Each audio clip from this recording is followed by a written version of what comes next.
ગુજરાતમાં ખેડૂતની પરિસ્થિતિ આજે પણ ખરાબ છે. આપણે ચોક્કસથી સ્વીકારવું જોઈએ, કેમ કે ખેડૂતને દિવસ રાત ખેતરમાં મહેનત કરે છે, ત્યારે એને એવું હોય છે કે એનો પાક જ્યારે પાકીને આવશે ત્યારે એમને ભાવ મળી જશે. તે ખેડૂતને ભાવ તો નથી મળતો, પણ જે ખેડૂતની આવક 2022માં બમણી કરવાની વાત કરી હતી, એ સરકારમાં આજે ખેડૂત છે એમની પોતાની જમીન ગુમાવી રહ્યો છે.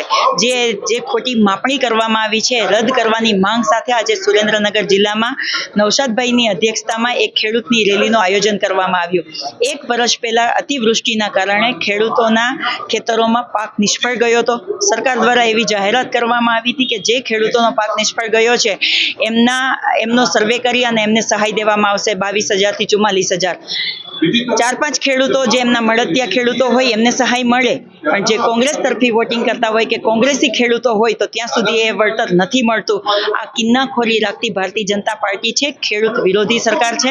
ભારતીય જનતા પાર્ટીના રાજમાં એમના મળતિયાઓ કોઈ પણ દબાણ કરી લે તો સરકાર છે એમના માટે એકદમ સોફ્ટ કોર્નર વાપરે છે. જ્યારે ખેડૂતો ઉપર એ કિન્નાખોરી રાખી રહી છે, ત્યારે મારે કહેવું છે કે આ ખેડૂત વિરોધી સરકારની સામે કોંગ્રેસ છે મજબૂતીથી લડશે, એમનો અવાજ ઉઠાવશે અને એમનો અવાજ વિધાનસભા સુધી પહોંચાડ્યા પછી પણ કહેવાય છે ને કે મૃદુ મુખ્યમંત્રી છે. હું એવું કહું છું કે આ ગુજરાતને મૃદુ મુખ્યમંત્રીની જરૂર નથી, આ ગુજરાતને એવા મુખ્યમંત્રીની જરૂર છે જે જનતાનો અવાજ ઉઠાવે, જનતાના પ્રશ્નોને સાંભળે ને એમનું નિરાકરણ લઈ આવે.